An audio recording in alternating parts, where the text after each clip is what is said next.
I want to thank everybody again for joining. My name is Adam Lombardi. I am the Director of Sales and Business Development here at Amazing Charts. And with this presentation today, we are trying to put together some things that will help us all manage to get through this COVID pandemic with the impact that it's having on individual practices, providers, and especially patients that are unwilling to come in for regular routine appointments. Obviously, we have a lot of practices in areas that have been told all elective care needs to be put to a halt. So we're looking for ways that we can continue to provide services and solutions that will allow you guys to stay in business, stay profitable, and maintain your patient relationships as well as your patient care. Obviously, it's a stressful time right now dealing with working remotely, working from home, things like that for many people. We're putting out a lot of solutions based on this. As many of you guys have probably already seen, we are working with telehealth solutions to allow people to have face-to-face video encounters with their patients, either from home to home or from office to home, whatever it may be. As you guys have probably seen, they've gotten very lax with a lot of the regulations around telehealth, and now are actually discussing incentives similar to meaningful use for people to practice those types of things. Other solutions that have seemed to be very important right now would be cloud or hosting solutions, which would allow practices to work in a remote fashion and access their database very easily from anywhere that they have internet rather than directly through their office.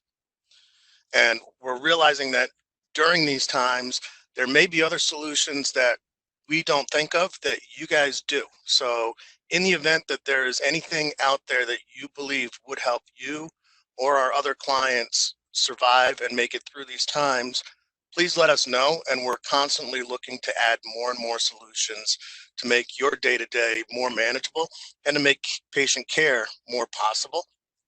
We've realized that a lot of our practices are using some of their newfound downtime to look into other solutions that we may offer.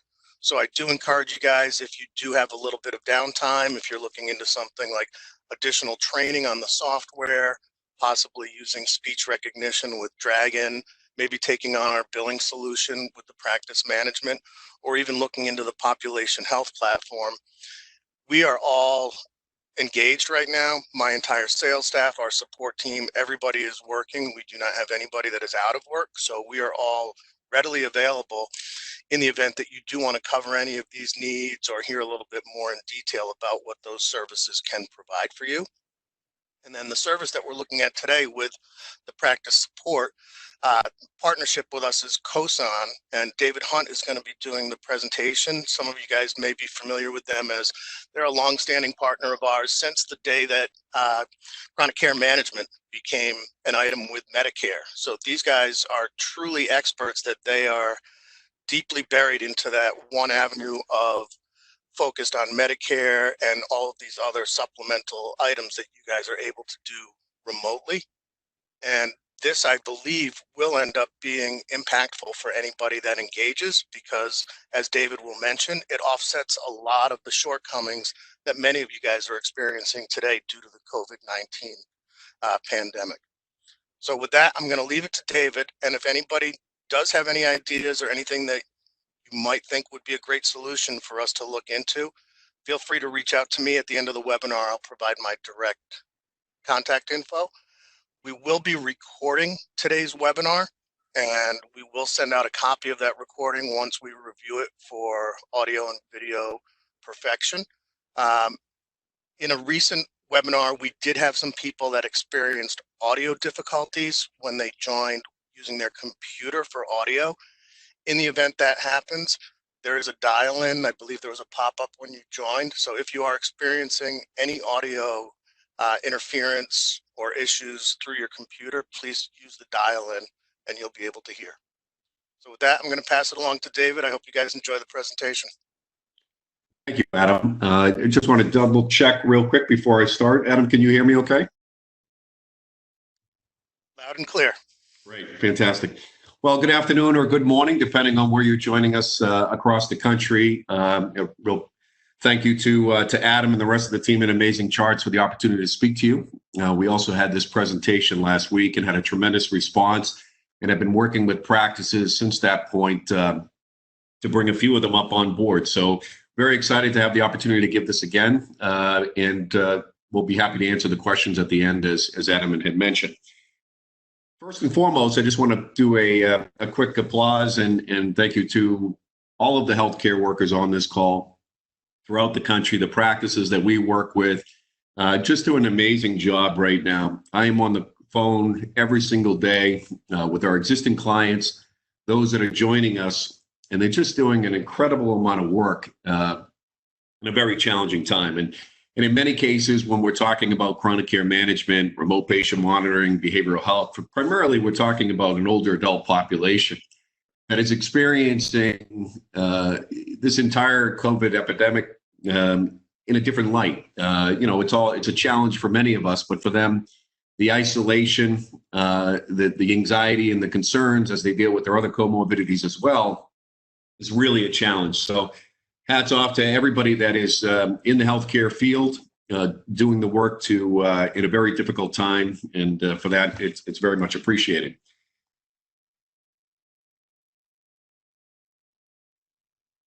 I'm just going to start here talking a little bit about what we see today. With our existing practices, they're going through a change that many of them have never experienced. Many of these practices are closed and moving completely to telehealth. Some of them might have some limited hours in the practice, but for the most part, they've all experienced an environment where they've had to close their practices and they've had to move to this telehealth component. Many of them weren't prepared for that. The visits have significantly decreased, and as a result, that has had a major impact on their revenue. A lot of their patient population wasn't available for telehealth, so they didn't have the smartphones, they didn't have tablets, they didn't have the computers, so there was a rush to try to help that patient population address that.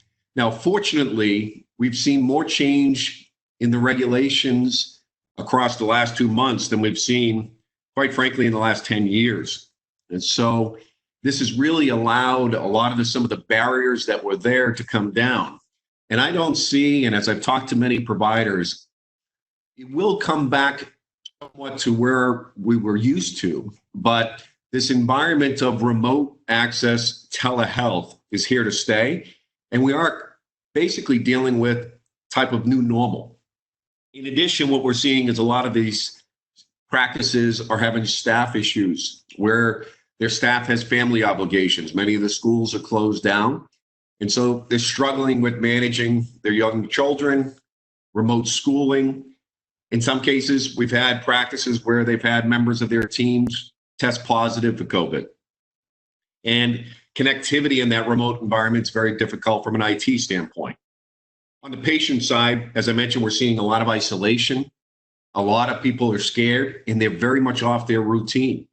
Routine for the older adult population is something that is very important to them, that consistency throughout the day. And so we're seeing concerns around their other comorbidities continuing to creep up.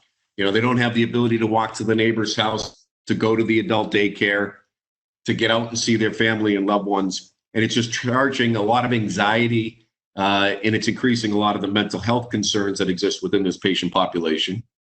In addition to that, the functional and cognitive declines that exist, as they're just not getting that. They're sitting in front of that TV and they're just watching this continuous news.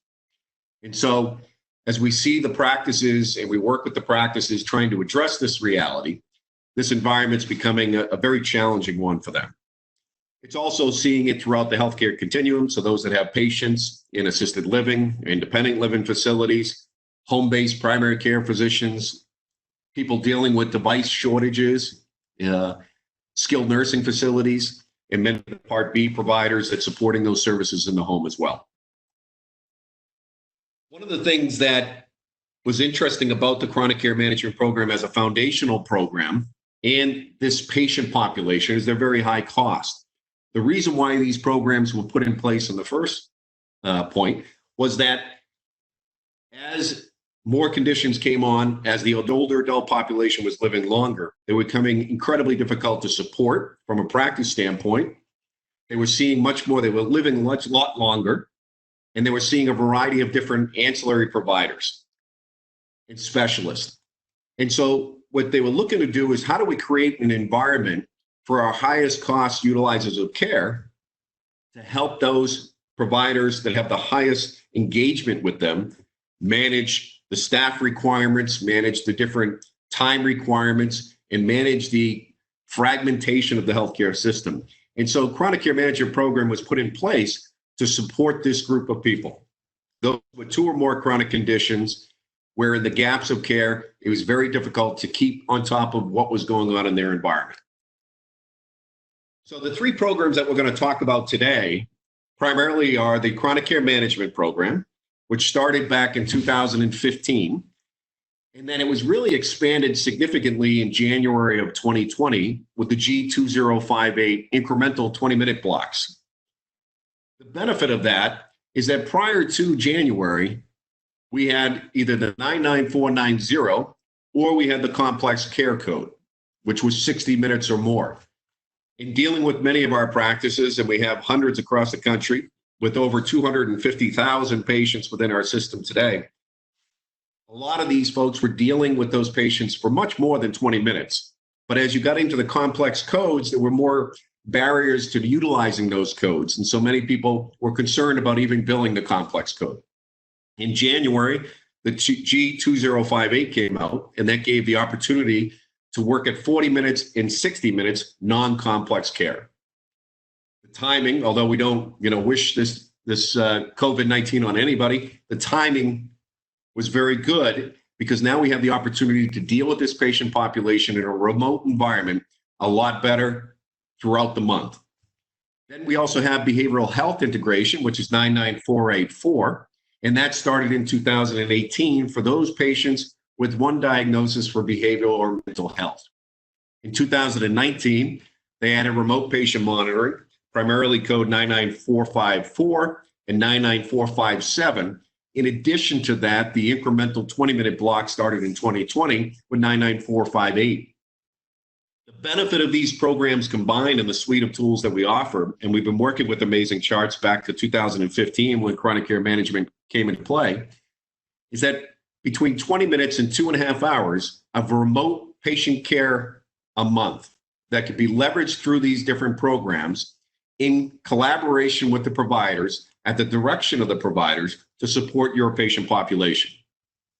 So as I mentioned, remote patient monitoring allows us to send out either a tablet with Bluetooth devices coordinated towards that tablet to send real-time patient-generated health data back to the practices. And we can utilize those 20-minute blocks to work with those patients, to capture those vitals, to help them through any of the tech requirements. And we also have the app. The app allows us to utilize it for a much larger patient population for those that have the smartphones available. Still sending the devices and allowing us to have a communication vehicle. On the CCM side, we're really looking at 20-minute initial block, and for high-risk patients, we're utilizing those 20-minute additional blocks. Medication management, helping to set up a telehealth call. We see the telehealth call very similar to an in-office exam. Prior to that exam, the provider needs to capture information on what has taken place in that patient's environment for the previous time, whether it was a month, 2 months, 3 months, whatever the time limit was between the last exam, what has taken place. Post that exam or telehealth visit, there'll be a number of things that need to be done around care coordination. Scheduling a follow-up, scheduling a specialist visit, additional medications that need to be worked through the pharmacy, scheduling a physical therapy visit, any number of items that need to take place in the development of a comprehensive care plan. All that can be done both just like you would in an exam environment, but now it's in the telehealth environment. We leverage these programs to do that. And then BHI, we're really utilizing for that patient population with mental behavioral health. And the benefit in this environment is we can triage and we can do all of these programs, and they can bill in the same period of time. So they correlate very well and they work well together. The way we do this today is it's a very plug and play environment. We have a team of people led by a nurse with medical assistants in collaboration with the practice, either leveraging existing practice medical assistants and our own, a combination of ours. We're staff augmentation. We're working in a place where some of your medical assistants understand the patient population that you work with, but because visits are down, they're really looking at how do we support the cost structure of our practice. In that case there, we're taking on those medical assistants because they're valued employees, and we're bringing them on to help support that, leveraging the reimbursement from these three programs to support the labor costs of the practice. But we currently have ratios where our nurses working with the medical assistants in collaboration with the providers are working in a remote environment, working our way into the charts of each patient through remote access into Amazing Charts and the other systems selected as part of the Harris families, Doctor, Pulse, whatever it may be. And we're updating the charts and updating the information through conversations with the patients, conversations with the providers, risk stratification of different assessments that we're running in the background. But it's no different than your practice is running today. These are your patients, and they're your guidelines and your care plan, and we're helping to support it. We're doing things like reviewing the medical records. We're looking at engagement on the phone with your high-risk patient population. We're filling out complete evidence-based assessments, fall risk assessments, as an example, polypharmacy assessments, risk of hospitalization, risk of mortality. We're communicating this directly with the office staff that exists in this environment, with the providers, and we're keeping all of that information up to date in the chart, in addition to the comprehensive care plan. That is a living and breathing document that we're working with. In addition to that, we also have text, bot, and email messaging that can run a variety of surveys. As an example, the COVID-19 screen. We recognize with some of our practices, whether you have 250 or 2,500 patients, it doesn't matter. We recognize that we can't reach all those people in a day with a physical phone call. So we leverage different vehicles for communication to support symptom management, to support questions about their health. And the information that comes back based on how they answer that is triaged directly through our team and in collaboration with the practice to determine who needs to physically get a call back and who we need to schedule for a telehealth visit. All of this can be done now in real time in intervals that make, because we all realize that in the case of COVID-19, symptoms can change overnight. And so we're constantly, specifically with the high-risk patients, we're reaching out to them. We have cases where in practice, look at some of their very high-risk patients where we're actually speaking to them on a weekly basis to continually get information that we can keep up to date with the provider. Some of the modules that we're running today are up here for the CCM side. So in addition, as I mentioned, to the ongoing information in the practice, we're speaking to each of these patients and walking through some different assessments, and we share these with the providers, providing a risk score for each patient in addition to the daily tasks and functions that are taking place to make sure that we can be proactively supporting the providers and engaging their patient population. Similarly, on the BHI module side, everything from a PHQ-9 to alcohol use screenings, other quality measures that you may have to make sure that we're providing the metrics back to each practice to help in the care coordination, to enhance the outcomes, and also to make sure that we're driving practice revenue through the implementation of these programs. In addition to putting them information, as I talk, we remote into your EHR environment. We're also providing you charts on these risks so we can detect who is at high risk, depending on a variety of categories and clinical protocols that we're working with, and then working with the provider practice to make sure that we're addressing interventions for care that would bring the folks that are at high risk down into medium risk, or at a minimum that we're keeping them engaged so we can manage those risks. So prior to COVID-19, we were structured in these environments. We were having tremendous success with these programs. We were watching the codes continuing to be enhanced, as I said, with G2058. And so we're identifying risks, we're capturing patient touch points, we're aligning patient wishes, managing the gaps of care, aligning those resources via the practitioner in clinical pathways to improve engagement, enhance outcomes, and reduce hospitalizations. That was pre-COVID. We were finding out information in all this dialogue on a weekly basis with the patient population to adjust some of the quality measures that were put in place. Now, during COVID, that same structure was just perfectly placed for this remote environment that we're all experiencing. So we've just plugged in that existing structure into these environments and added a few things. As an example, the COVID screening, we're still identifying risks. We're monitoring existing conditions as well as any COVID-19 symptoms that they may have. We're augmenting staff. So we're helping to flex the challenges that many of our providers are experiencing in their labor pool, at least on a daily basis right now. We're either adding a medical assistant or a nurse or taking on a medical assistant or a nurse of the practice, whether it be short-term or long-term, or adding additional layers of support to a practice. It's all helping to manage, schedule, and collaborate with the providers for their telehealth visits. We don't want providers jumping on a call with a patient that doesn't understand the communication vehicle. So prior to those calls, we're scheduling them, working with the patients, making sure they can utilize the technology. In post-call, we're making sure we keep the patient's chart up to date. It's increasing patient engagement, it's driving practice revenue, and it's triaging high risk. We put out this note to talk about, and this will be part of the deck that everybody is sent, but there's 5 steps. We're utilizing these programs both for COVID-19 and for the new solutions that are going forward. And this will be continuing. We were doing it successfully prior to COVID-19. We're having tremendous amount of success during COVID-19, and we fully realize that post-COVID-19, this new environment is going to be perfectly situated to support our clients and many of you on the phone that are looking for these services to plug into your existing practice. The ability to track through, triage who would be appropriate from a CCM baseline to utilize remote patient monitoring, to utilize behavioral health, to help support telehealth, and to keep patients safe in the home.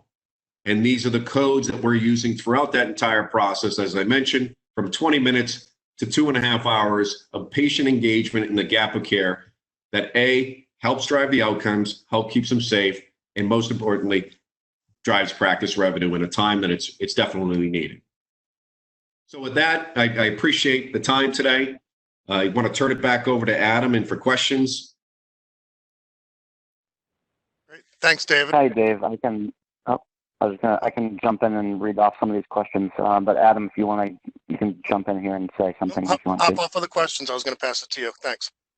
All right, great. So the first one, I think it was more of a question just about billing codes in general. So this question was, I thought Medicare was still allowing to bill telehealth with CPT 99213 and 99214. So maybe just clarification around, what these billing codes are. Yes, it's a great question. It's a great question. Yes. Yeah, the telehealth codes are far different than the codes that I'm showing you here. You still can bill those telehealth codes mentioned in your question. These codes here are just codes that are supporting that environment. There's nothing stopping you from billing those telehealth codes while at the same time billing these codes as well. So these are preventative care programs. These codes existed prior to COVID-19. They've been successful prior to COVID-19, and they are actually can build in at the same time that you're supporting telehealth. And then frankly, they're set up to really support driving more telehealth. If we're triaging patients effectively on a weekly basis, we're notifying the provider with those patients that would benefit from a telehealth call. And so we're very, very proactive versus reactive to the ability to drive additional telehealth visits, or if the practice is open, additional visits to the practice to drive up those visits and to keep patients safe. Great. The next question is, do we need to enroll patients to do this? And kind of what's the process around that? Yes, great question. So enrollment, when CCM first started as a program, enrollment was a form that they had to sign, and then we had to have documented. Today, enrollment can be remote. It could be by phone. It can be by one of our text bots. It can be throughout. It's just a standard phone call. It can be verbal. So they do have to consent into the programs, and you do have to highlight that consent was made, but it can be done through through a physical phone call or through a physical text. In most cases, we have a consenting team that does our admissions for the practice. We call on behalf of the practice. So I want to make sure that's clear too. We're calling from the practice perspective, utilizing the practice name as an extension to the practice on the behalf of the provider.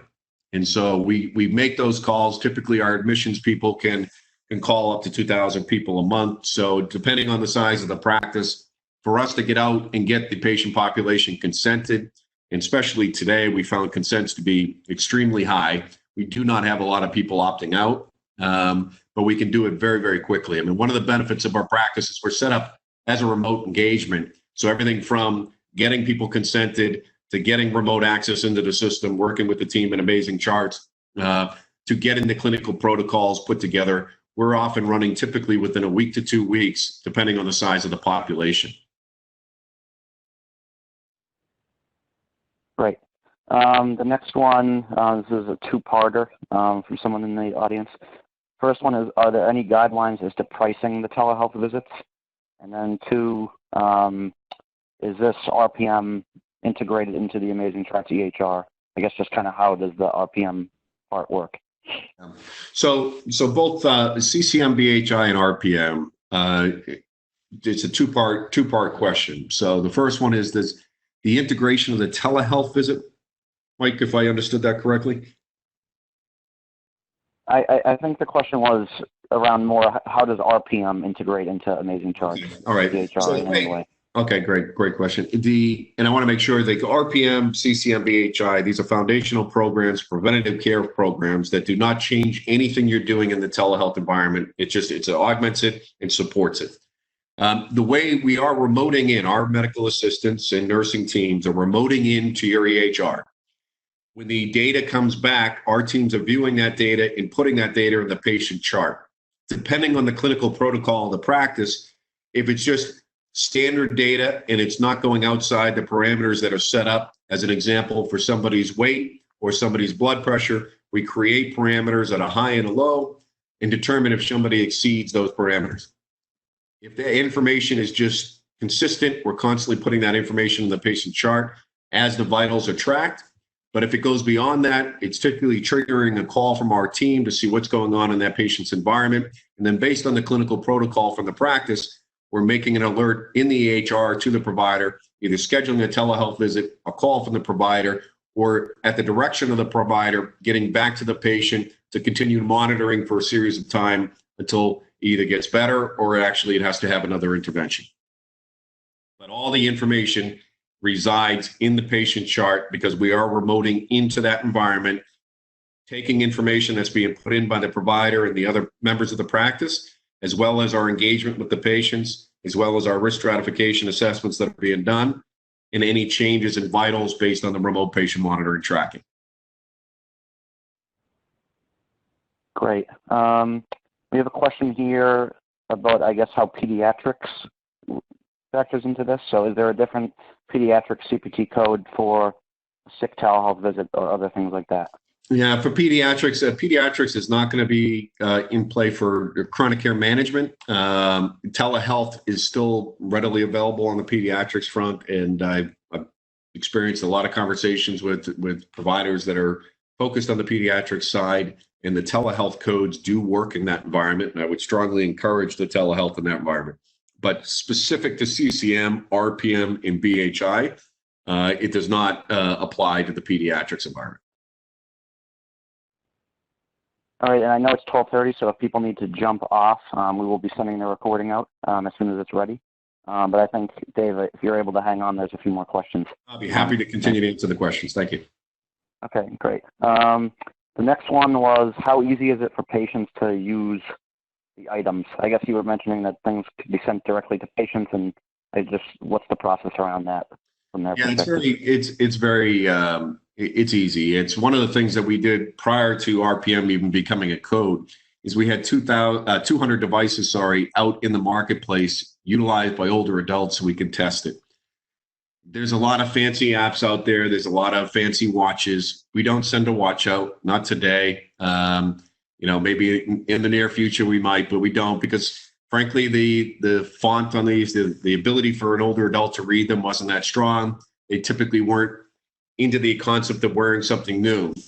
But when an 82-year-old received a weight scale and we asked them to put it on a flat surface in their house, they've been doing that for most of their life. When they've been get the blood pressure cuff, they've been putting that on for most of their adult life. And so the pulse oximeter, very similar. The thermometer, very similar. So what we found was that we made it so that it's basically pull it out of the box, plug it in. As soon as you put the scale down and stand it, it automatically Bluetooths over to the tablet, and from the tablet back to our dashboard. So we made it incredibly simple. We have a Zen desk, a team of people that are there to support them. We're leveraging our medical assistants to talk to them about it before it arrives and to work with them as well once they have it. Now, if I were to have 100 patients on chronic care management, I might look at 20 to 25 patients on remote patient monitoring. We definitely work with the practice to determine who is the appropriate patient for this. And with COVID-19, the initial reaction from many people is, let's just send everybody devices. It's not my suggestion. It's not something that we would look to do with a practice. And the reason being is that post-COVID-19, you want these individuals to continue to use these devices. This is a remote patient monitoring. It's been around prior to 2019. It started in January.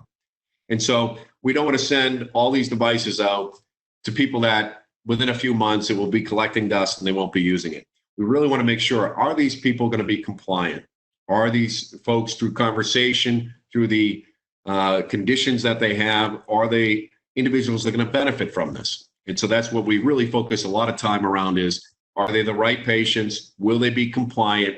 Will it benefit them? Will they engage in their own health in collaboration with us? And so, to the point of ease, and the question of ease, it's actually, we've made it very, very easy for them to use. But I just want to clarify that, I wouldn't look at this across your entire older adult population. I would be selective, because there are some folks that just won't be compliant. Okay, next question.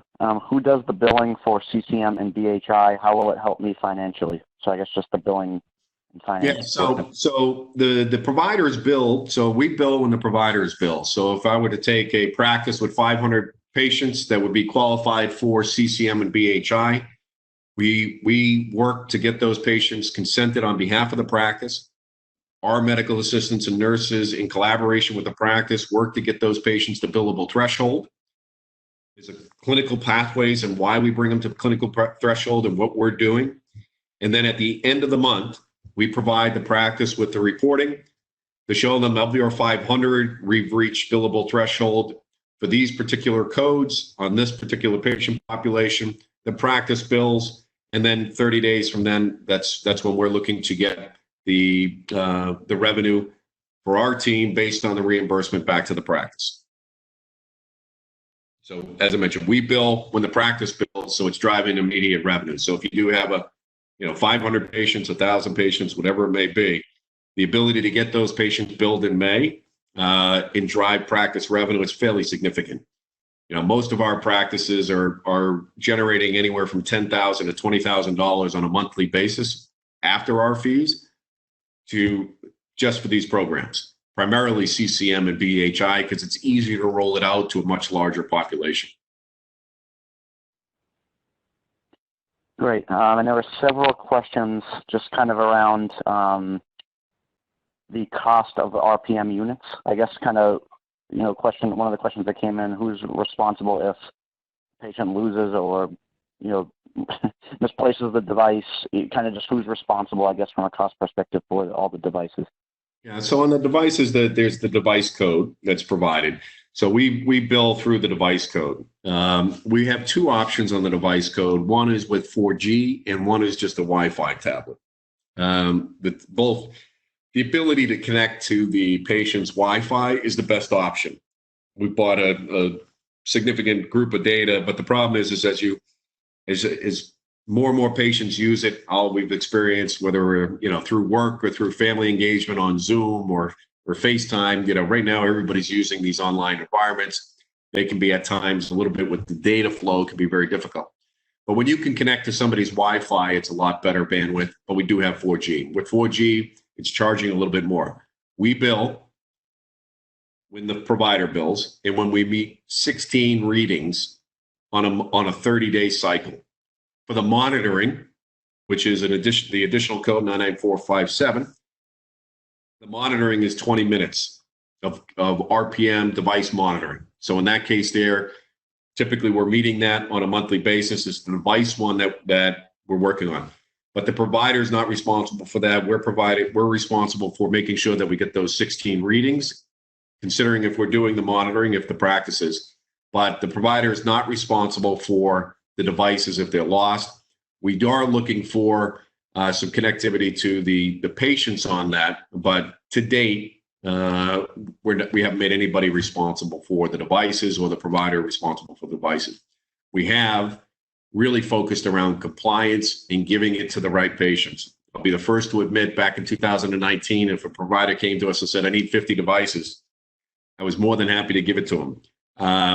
Now we're a little bit more conservative about it because we found it has to be the right patient. It has to be somebody that's going to be compliant. We have to make sure it's going to be monitoring, and it just can't be a shiny toy that's used. We really want to make sure it's there to drive outcomes, drive value, and drive connectivity to the patient. So a little bit long-winded on the question, but to the question of who's responsible, currently we are, and that's why we're very, very detailed about what patients we believe should be on board. Okay, great. So I think Mike, I got just a quick follow-up, Mike. It's Adam again. On the billing part that we were questioned about before, Dave, just to clarify. So if somebody's using right now, they outsource their billing, they would continue doing their billing through whatever it is. If they're going through an outsourced third-party biller, you guys would supply the report for their billing company. That's correct. Process those claims, right? That's correct. Yes. Perfect. Yeah, no different than what's being done today. However you're doing your billing for your telehealth visits or your in-practice visits, it would not change. Great. So, I mean, scrolling through these, I think you basically covered all of them. There were some that were a little bit of tweaks to some of the questions. So I would just encourage everybody to, reach out to us directly if you want more information or answer the specific questions. So Adam, maybe you could kind of wrap it up here and give the contact info for you and how else they can reach your team. So on the screen now, you'll see our toll-free number, 866-382-5932. If you select 2, it'll go to sales, which would be our department where one of the reps would be able to assist you. If you do get our voicemail, obviously there's an influx of calls. Just please leave a contact number and an email so we can reach back to you. That same toll-free number, my direct extension is 63355. Feel free to contact me directly if you do have any suggestions for future services or solutions that I may be able to vet and make available to our clients. My direct email is alombardi, LOMBARDI @harriscomputer.com. There were a few questions that were kind of one-on-one questions rather than for the group. So I have taken notes, and I'm going to have reps reach out to you guys to have a discussion and hopefully resolve any of those questions or unknowns that you may have around these services. And some of them were specific to telehealth as well. But with that, I want to thank everybody for taking the time. I realize that it's a Friday. It's the middle of the day on the East Coast. It's the start of your day on the West Coast. And it's the end of a week where we're really trying to, gather everything and finish everything that was on our plates this week already. And I'm sure everybody's plate looks quite full, as I know that ours do over here.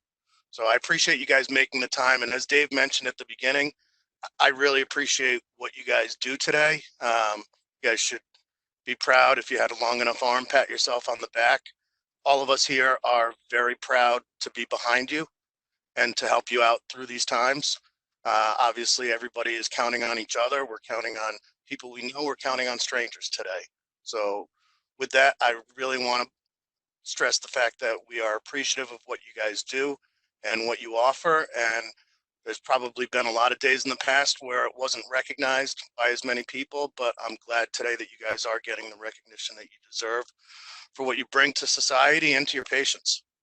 So I appreciate the time. We will be sending out the recording, I would guess, on Monday once we do the review for quality purposes on the audio and visual. It seems like everything went well today on the audio from what I experienced. So thanks, David, for taking the time today and putting together this Thank you. solution. Thank you for the opportunity, and thanks to everybody that joined us on the call. Great. Thanks, everybody. Have a wonderful weekend. Stay safe and healthy.